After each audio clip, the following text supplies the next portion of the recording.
Tired of the hype about living the dream? It's time for truth. This is the place for tools, power, and real talk so you can create the life you dream and deserve. Your ultimate life. Subscribe, share, create. You have infinite power. Hello, and welcome to this episode of Your Ultimate Life, the podcast that I created just for one reason, and that's to help you, listening or watching, to create a life of purpose, prosperity, and joy by serving with your gifts and talents. I am grateful to have Janet Hogan here with me as a guest, special guest today. Welcome to the show, Janet. Thank you so much for having me. It's an absolute honor.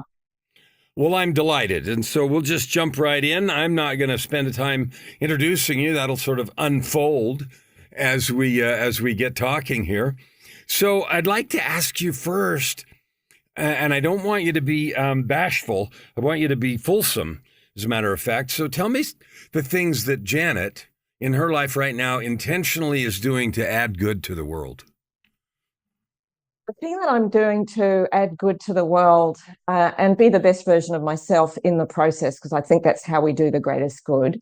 So for me, it's a never-ending journey, is to help people understand who they really are and come to terms with some of the painful aspects of their life that they might not have been confronting. And so at the moment, how I'm doing that is experimenting through humor, because I think humor, making people laugh, makes some of the painful, unspoken aspects of our life more bearable and more ready to be digested. A lot happens when we laugh. We open up, and then we become open to and receptive to something that we might not have been ready to accept before.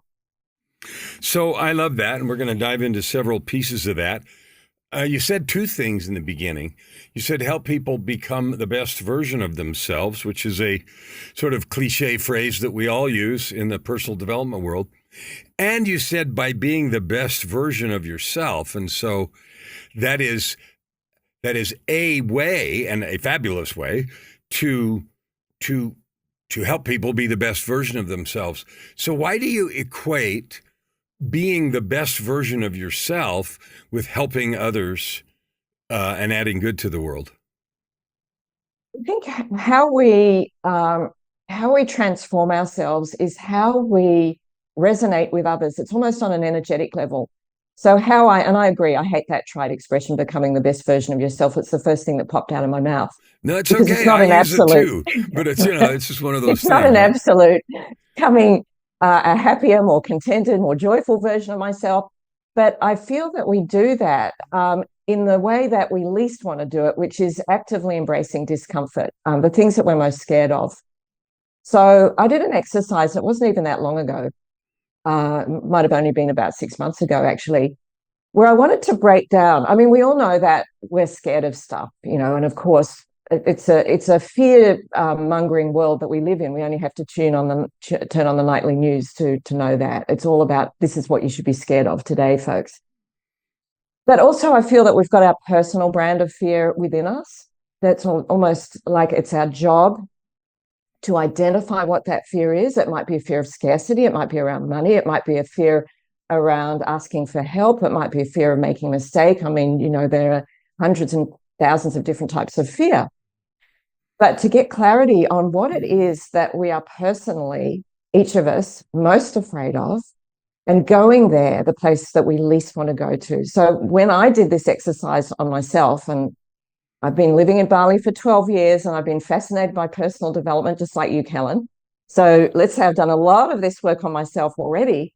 But to my surprise, what I discovered was that my greatest fear was actually getting up on stage, wanting to make people laugh, and everyone just sitting there po-faced going, oh, she's not very funny, thumbs down to her. That was my fear. And so I thought, right, I've got to go there. How did you figure out that was your fear? I was running a group session with someone else. We were running it together, and he was doing the part on what are you most scared of? And we had a list of about 18 different types of fear. And I thought, oh, well, he's going to run it. I might join the folks and do the exercise myself. And it jumped off the page at me. It's to do with the fear of being visible, and that's a very common fear, the fear of being seen, and coming out of obscurity. And so, and I realized also that there was an aspect of that fear. It was the air. It's two things. It's what you're scared of, and then who would you most like to be? But you're telling yourself, I could never be that. And I was thinking, the people I admire the most are the clowns, the comedians, the people who have the courage to speak out when everyone else is staying silent and putting a funny spin on it. And I thought, they're my heroes. And yet I'm saying to myself, I could never be that. And I go, okay, I've got to stop saying that. And even if I fail, even if I'm not funny and no one laughs, that's totally okay. At least I've gone there. I love that. I love that. I love several pieces about it. One, identifying it, being honest about it, and then saying, I don't care if I fail. I'm going to put fail in air quotes because that's a constructed definition. But even if I fail, I'm going to do it anyway, just to try it and say, I did it. There it is. I did it. I went there. I did my thing, even no matter what the outcome. So I want to go back to the best version of yourself. What do you think the difference is? Some of the differences are between a person, you, me, any of us, that are just sort of going along. I use the phrase addicted to mediocrity, but just kind of going with things. And a person who is actively trying to be the best version of themselves. What is that? What is the difference there? I think the difference is if you are attuned to that whisper of quiet despair that you feel in yourself, you go, how come my life on paper looks fine? I've got a roof over my head. I've got money in the bank. I've ticked all the boxes. I'm in a good relationship. I've got kids. I'm a successful human being. Why is it now with all those boxes ticked, I feel so unhappy? What is that feeling of quiet despair? What is it that I'm not seeing? And I think it's being sensitive to that feeling. It's like a wake-up call, but it's a whisper quiet one. And doing something about it. There you go, and doing something about it. Because I love the phrase, it resonated with me, quiet despair, because we get locked up in the idea that I feel this thing, I'll shut up and go away, or can't do anything about it anyway, or it's not my season, or it's not the right time, or I've got all these obligations, or, a whole hat full of excuses that are all true, meaning I have all these things, but not a reason not to do that. What made you jump on the journey of answering the call to quiet despair? What made you jump in there? Well, here's the thing, Kellan. I didn't. I heard that whisper of quiet despair when I had everything. I had a multimillion-dollar waterfront mansion, private beach next door, living in Australia's equivalent of the Caribbean. It was an idyllic lifestyle, and that's when I felt the whisper of quiet despair. And I didn't do anything about it. What I did was I did my default behavior, which was, it was a Sunday. And I went, I'll quieten this feeling by doing some work. So I went up to my office and solemnly ticked off some more things on my to-do list. And so by ignoring that feeling, things cruised along in that way for a while. And then we were hit by the 2008 financial crisis that so many people were. I know I'm not alone there. So my belief is that if you don't pay heed to this feeling of quiet despair, you're going to get whacked around the head anyway. It's going to come and get you. It's like we were just discussing prior to this that we've got a cyclone coming for us right now as I speak. And you can ignore the warning signs, you can ignore the gusts of winds and the heavy rains, or you can do something about it. So, and if you don't do something about it, you're going to get bashed around. And so that's what happened in 2008. So I got to a point where I wanted to check out. I just, shame is what it's all about, of course. And I'd taken out a risky margin loan, which set a bonfire to our accumulated wealth. And I just watched every day as we were losing so much money that in the end I had an equivalent to like a nervous breakdown. It was like a total meltdown where I couldn't put two thoughts together. The synapses were no longer firing. And I went up to my husband at 2:00 one morning and I said, listen, I just don't want to be here anymore. I can't do this anymore. I think if I disappeared, the world would be a better place.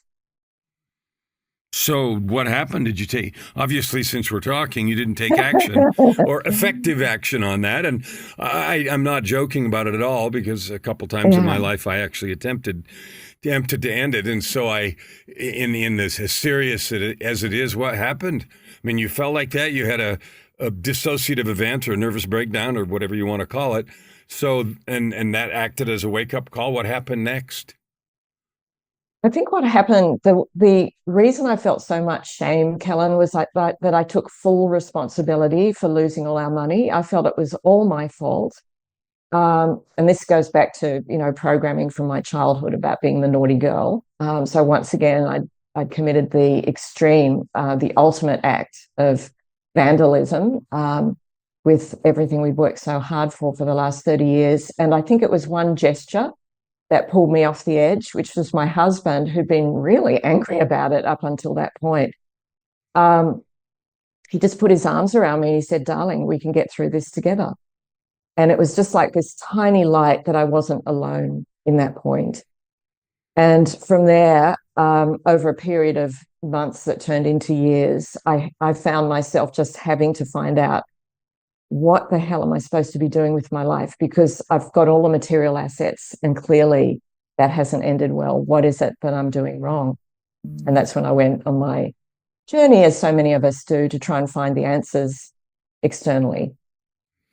So I'm going to dive into a thing you just said. Clearly, I'm doing something wrong. Up to that point, you were doing exactly what you thought you were supposed to be and doing everything right. And so when that all burns down, does that really mean we're wrong, or does that constitute a doorway, an invitation to a different possibility? And I ask that not because I have a thought about an answer. You can make it wrong or you can not make it wrong. But it just seems to me, we're divine beings, we're dual. We have a spiritual element, we have a physical element. And for whatever reason, you can make up stories. We have a world where we worship money and we create value by how much you have or crap you have or whatever you've accumulated. And I walk down this, we share that sort of experience. And so what do you think? Do you think it's just a wake-up call to look at something larger instead of having the narrow view of, I won't call it even stupidity, ignorance, myopic view of what is really important? Yeah, it's not stupidity. I agree, and I never judge anyone for wherever they are in their stage of life. I'm not particularly religious, but apparently there was a line from the Bible that went something along the lines of, "Forgive them, Lord, they know not what they do." And you cannot blame someone for just being unaware. And I was incredibly unaware at that point, and I still am. I mean, it's not like I've got 100% awareness, but I'm a little more aware than I was back then. And I think where the awareness brought me was that we are wired to do. That's how human beings measure success. And I agree, we have to take action, but from a foundation of knowing who we are. So I was doing things wrong because I was being someone who was not me. It was the being that was wrong. So I was being, like so many of us, the self-sacrificing martyr, just putting my head down, working really hard.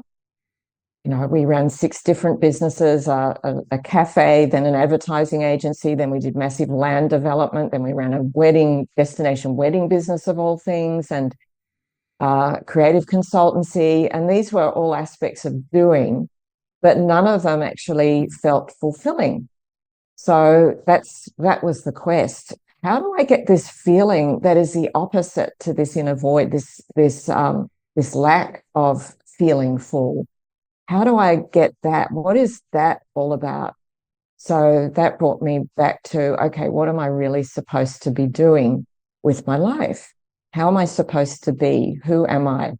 That's the question I think we probably all come to. But I want you to answer it now. So you had the meltdown and an awakening, an invitation, as it were, to explore a larger context, something more meaningful, more powerful, more valuable, more, find the right word.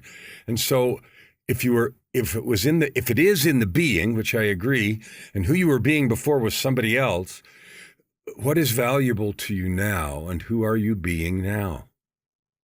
So what is valuable to me is probably the aspect of myself that got squashed in childhood. And I'm only sharing this because I think it's universal. So I don't think I'm alone in speaking about this, but an aspect of our true being tends to, from what I observe, get repressed in our childhood. And it sits there as a very heavy emotion. So it's like we have a signature heavy emotion. It could be sadness, it could be frustration, it could be anger. Of course, we feel all these things, but this tends to be one that weighs us down like a big, big anchor on a tiny boat. And so mine was sadness. So I understood that. So while we're carrying around this excess baggage of sadness, it's almost like being permanently pregnant. We're carrying it in our stomach. It literally weighs us down, and it makes the experience of joy just about impossible. So for me, it's been, and I see that for others as well, that it's been about the processing. Sadness in itself is not a bad thing. No emotion is. Hey, it's wonderful if we're feeling something. Numbness is probably the worst. But if we can start to sit with this heaviness that we're carrying around, this leaden weight, whatever it is, and just be with it and start to then release that, what happens is that then creates space for the light. And then we go, okay, now that I'm feeling lighter, what is it that might help me perpetuate this feeling where I'm constantly feeling light? And for me, the answer was clear. It was in making others laugh, helping others see the silliness of life, because I had no silliness. I was way too serious. So that's clearly where I feel I have to go now. And I'm only a tiny, tiny way along in this journey, but that doesn't matter. It's not about being the world's best. It's not about getting public acclaim. It's about staying true and in alignment to what I have to do so that I don't feel that I'm letting myself down. So that for me is the light, if you like, seeing the silliness, connecting with others through a mutual recognition of how ridiculous life is, and feeling the release and the connection within that. A giant, it's okay. Whatever it is that's happening, it's okay. And a lot of it's funny. Like, who could have predicted, who could have said that this or that would be the case? And someone who hasn't even released a little bit of that anchor and has that giant ball of whatever that heavy emotion is in them has no space. And I love your description about letting it go, sitting with it, and not judging it, but letting it gradually go and creating space for something else to take its place. And for you, it was just pure the ability to both laugh yourself and to make other people laugh. Yeah. It's very interesting that there's an endangered species of frog, Kellan, in Australia. And why it's so unusual is it's the male, it gestates its young in its stomach, and it gives birth to them as tadpoles out its mouth, if you can believe that. It's kind of a metaphor for what we do when we're releasing that energy. We carry it around, we gestate it for most of our lives, whatever that dark energy is. If we don't, by the way, it tends to show up as depression, chronic depression, or anxiety. And if we could only know how to actually, it's almost like we need an emotional midwife here. Which I believe we do. It's very hard to do this on your own. To actually release that, it comes out the top of us, maybe not through the mouth, but out the top of the head. It comes literally out the top of us. And that's when we start to free ourselves up and feel that wonderful lightness of being. So I love this. I talk to lots of people, guests on shows, this show in LA show and television show and the different things I have. And I hear so many different ways of describing this release and this freedom and this evolution and this awakening and 100 different ways. And this is number 101 or 1001. And that's cool. Talk about this. And then when we experience this for ourselves, we almost always feel this yearning to help other people. Wow, this is so good. I want to share it. I want to help somebody with it. Is that true for you? Absolutely. I think at that point, what happens is we go from woe is me to, hey, life is fun. And so we get out of our own way at that point. And then in my own experience, and of course, some people are more people oriented than others. I'm more people oriented. That's when I just will automatically strike up conversations with strangers. Anyone I sense has a feeling of sadness around them, I go to those people and just start talking to them so they feel less alone. And that's just in a very small way. But when you can actually start to affect people in a larger way as a group, then it starts to gather up its own momentum. But that's my driver. So you could even say it was selfish in a way because it makes me feel better in that process. It lights me up when I make that connection. But I think this, again, this is universal. When we are not carrying that heavy sack of potatoes around, what happens is we then seek connection. So instead of our focus being all about what's wrong with my life and blaming others, all the politicians and all the people out there for making my life such a misery, instead what we do is we go, oh, actually, there's nothing wrong with me. This life, there is joy here. And if I sense that someone is suffering, then I'm going to go towards them automatically because I'm part of a much bigger system than my little physical body. It's funny. I'm part of a much bigger system. I love that. And, it's funny because you're right. We're focused inward on this. And when that's gone, it automatically turns us outward. And I ask this often when I hear people say that in however many different ways they've said it. And then they go to, and then I ask the question, well, great, you figured it out for yourself. And so now you're released and joyful and happy. What is in Janet's heart that makes it important for her to help somebody else get rid of their ball of crap in the stomach? Yeah. So I think at this point, and this is the turning point where we drop everything that we were taught at school. School did not help in helping us understand our gift. In many cases, it forced all of us to a level of mediocrity. If you weren't good at math, you get a math tutor so that you can at least be average. Instead of identifying, oh, you're really good at this, or you've got a talent for this. There's a wonderful measure of intelligence, which you're probably aware of, Kellan, called the Howard Gardner 8 Types of Intelligence. Are you familiar with that? I'm not. Tell me. I love it because it's a very simple diagnostic tool. It takes about 15 minutes to complete. And what it does is it teases out, this was created by a psychologist, Howard Gardner. I think he might have been from LA back in the mid-80s.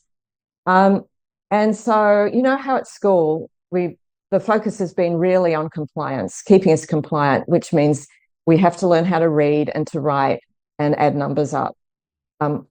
And that's pretty much been the limit. And if we weren't good at one of those 3 arbitrary things, then we weren't very smart. So what he said was, no, there are all these different ways to be smart. You might have strong interpersonal skills. Your intelligence might be around how you relate to others, or it might be intrapersonal, how you see the world from a more philosophical, spiritual perspective, your ability to understand yourself. Or it might be naturalistic. Back in the days when we lived in caves, someone with naturalistic intelligence would have been our equivalent of Einstein. They understand the environment. They know what animals to hunt, what plants to cultivate, if they were cultivating plants. They're totally attuned with their environment. Or it might have been kinesthetic, understanding your body and how it relates to your mind and all of that. So in a matter of moments, you can actually do this quiz and find out your top intelligences, the ways, not how smart you are, but how you are smart. It's nothing to do with IQ. And this is the area where I work, helping people understand what their actual gift is so that they're not barking up the wrong tree. So I knew that my intelligence was linguistic. It's about language, and it's also interpersonal. It's about people. So now that gives me some valuable clues. Okay, so what could my gift be? it's all still foggy at this stage, right? We have to try a lot of different things. But basically, where I've gone in the last 10 years is to help people figure out who they are through words. And using words gives clarity. It's not the final solution, it's not the end product, but it gives us an entry point. So I help people become clear on what it is that they need, their core needs. Now I'm looking at how I can use words to create fun stuff and funny stuff, because I love writing. So the next step, once we've released our sack of potatoes of sad energy or negative energy, then we are open to the possibility that we might be good at something. But what is it? And so that's the next step, getting clarity on what is the nature of that gift, so I can start to focus my energy in the right direction.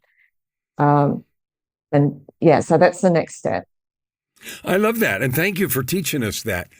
So I'm going to look it up after we're done. 8 types of intelligence. I don't think I've heard that before, so I'll be curious to go play with that. So specifically, what do you, I know you're getting into improv and comedy because you have discovered for yourself that helping people do that, 1, overcomes a fear that you had, and 2, allows you to help people release their sack of potatoes through laughter and communal enjoyment and that whole community support feeling that we get, especially when we laugh together. What is the work? Like, what is your mission and your work? How are you now visioning after the world after Janet has finished with us? Well, I think one of the big problems that anyone in the personal development world faces is that people don't want to go within. They want to stay in a space where they blame external factors for everything. And most people are scared of lifting the lid on themselves. You know, the comments that I've received from clients say, yeah, but what if this is a Pandora's box where I don't like what I see and I can't put all the demons back? And I always say the same thing. Well, in my experience, that has never happened. That's fear that's speaking to you right now. That's never happened. When you see who you really are, that's where the love is. So for me, it's how do we make personal development more fun so people don't shy away from it? And to give you an example. I want one. I want to know how you make personal development more fun. So have at it. Go for it. I think there are a number of factors. I think it's a collective. It's a number of people coming together, ideally in a physical space, and together through words, we identify our 2 extremes, who we are not. So it might be someone, for example, I'll use myself as an example. Okay, so now we're getting into the realm of shadow work. And I don't know if your listeners are familiar with shadow work. Being in LA, I'm sure they probably are. But if you're not... Shadow work is that side of you that you're scared of, the dark side, the whatever. Lots of names, but that's enough info. Yeah. Keep going. Yeah, so this is where we use words to help people make visible what has been invisible to them, their shadow, that's a blind spot. And so we just take people through a whole list of different ways that they may show up. So I identified myself straight away as someone who was self-sacrificing. Okay, so that's my shadow side, the martyr. I put everyone's needs ahead of my own. And then we go, okay, what's the flip side of that? The side that you would never in your wildest dreams ever be. And so the flip side of self-sacrifice is neediness, being constantly needy, saying, I want this, I need this. Okay. So in improv shadow work, what we do is we get a chance to be that side that we've never allowed ourselves to be, but in a comedic situation. So then we get the audience involved and we say, okay, what's the situation where it would be really inappropriate to be needy? All right. So in this real life example that I'm using here, someone said, well, let's say you're in charge of rescuing a drowning person at sea. It would be inappropriate to be needy in that situation. Yeah, so okay. Absolutely. All right. So then I had to act out the person who's in charge of rescuing this person, but I had to make it all about myself. So we got some people on the stage. There was the drowning person who was just yelling and waving their hand around. And then there was my 2IC, the person who was trying to keep me on the straight and narrow. And so I was saying, well, yeah, I know we've got this mission, but actually, I think at this point, it should be acknowledged that last week I was working at McDonald's behind the counter. Now I'm in charge of this important mission. And I just think that we should recognize that at this point. And so now I'm being ridiculous. And the audience are not just sitting there. At that point, they're starting to laugh because it's so ridiculous. And so my 2IC is saying, yeah, no, that's wonderful. And I also think, I know there's a drowning person out there, but I also think that it's my lunch hour and I haven't taken it and I don't want to sacrifice myself. I need my lunch. And so this goes on and on and on until it escalates into something ridiculous.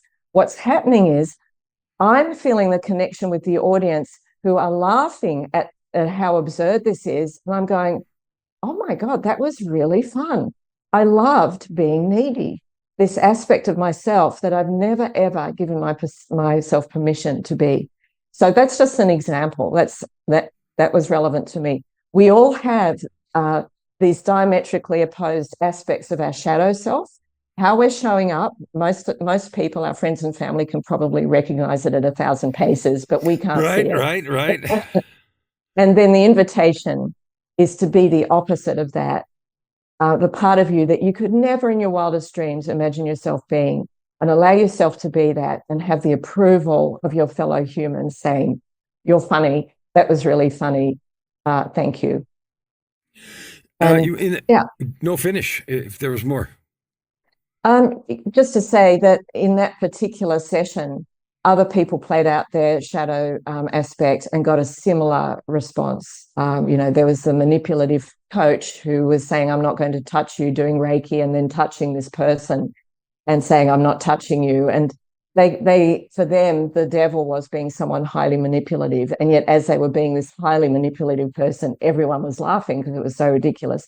So this played out over and over and over. And it's just a great example of how, by using humor and laughter, we can release something that we've been holding on to. There's a lot of this negative thing. We're so afraid of it. We're equating, that's bad and, some form of death or dismemberment or banishment if we be this thing that's so terrible. And yet when people laugh with us and, it's a form of not only releasing, but acceptance and stuff. Earlier, you said several businesses that you had before you imploded. What are your businesses now? What do you do now? Like, is this work that you're doing now for people? Do you do it for businesses and stuff? Or so at the moment, I'm still doing I'm working one-on-one with people. I work with people to take them through their shadow so they identify what it is or who they're not. And the shadow, by the way, I think it's probably the least understood part of us, Kellan. We almost see it as a monster. I liken it to being an overprotective bouncer, an inappropriate bouncer at a nightclub. It's just not letting the right people in. It's being overprotective. It's what keeps us small. So I realize that for us to really step into our power, we first have to make friends with the shadow. We have to befriend it, not get rid of it.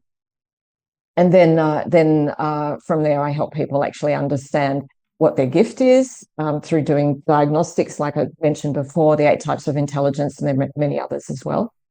And then from there, we can start to direct our energy, which at that point has been kind of broadly focused.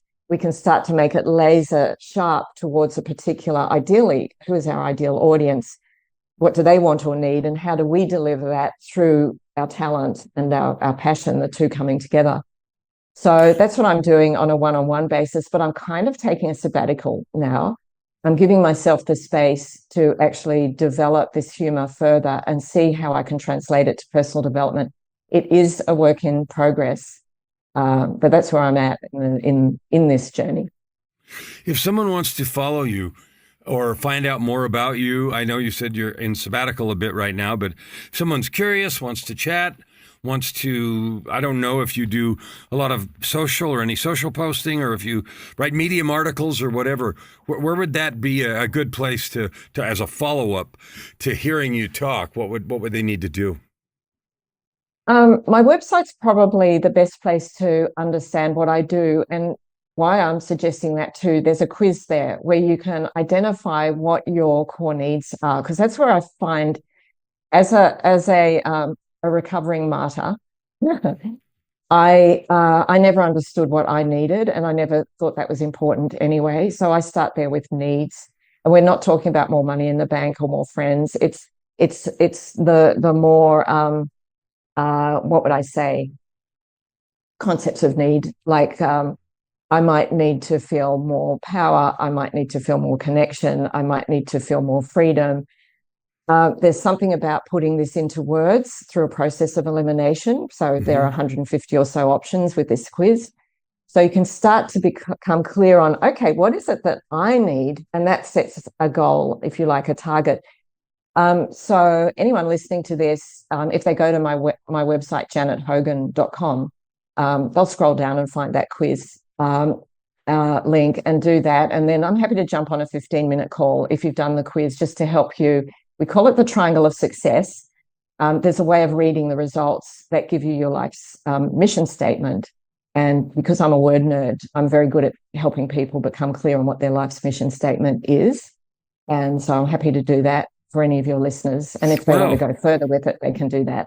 What a generous offering. So Janet Hogan, JanetHogan, janethogan.com. Find out what your core needs are. That is a valuable thing. And, you can think in your mind, wow, it's just another silly test. But the truth is, those words that you're talking about really matter. And helping people find the words that light them up or shut them down, either both is important. So what did I not ask you that you want to talk about, that you'd like to leave people with in terms of either humor, laughter, personal development, shadow work, or anything else? I suppose the thought I would like to leave people with, and I'm hopeless at one-liners, by the way, so I'm not going to crack some funny joke. I think is this, after hearing all of this, if I go back to where I was, I would be saying, yeah, but that's not me. I don't have a gift. And I would say to that little voice, yes, you do. You absolutely do have a gift. And if you don't pursue that gift and put it out there and share it with others, in other words, if you squander it, that's where you come to the end of your life and go, I never discovered who I could have been. And that dreadful, dreadful feeling of letting yourself down. If I can spare one single human being that feeling, that's pretty much why I'm here. So that's what I'd like to say, that you do have a gift and you do owe it to yourself to find out what it is. You do owe it to yourself, and you actually owe it to everybody else too. Because the best thing that we can offer to the world is who we really are and what we really have, outside of all this baggage and gobbledygook. So delightful. Thank you for being with us today and sharing your delightful story, your wisdom, and your humor. And I encourage you to go check out her website and find out more about Janet. Thank you, Janet. Thank you so much. It's been an absolute joy to be here with you, Kellan. Thank you. You're welcome. I want to encourage you to go back and listen again. There's lots of wisdom. There's lots of possibilities there for you. And before you say, yeah, but take another listen and do a little work to move you forward to create your ultimate life. Never hold back and you'll never ask why. Open your heart and this time around. Right here, right now. Your opportunity for massive growth is right in front of you. Every episode gives you practical tips and practices that will change everything. If you want to know more, go to KellanFluckigerMedia.com. If you want more free tools, go here, YourUltimateLife.ca. Subscribe, share. Stand with your heart in the sky and your feet on the ground.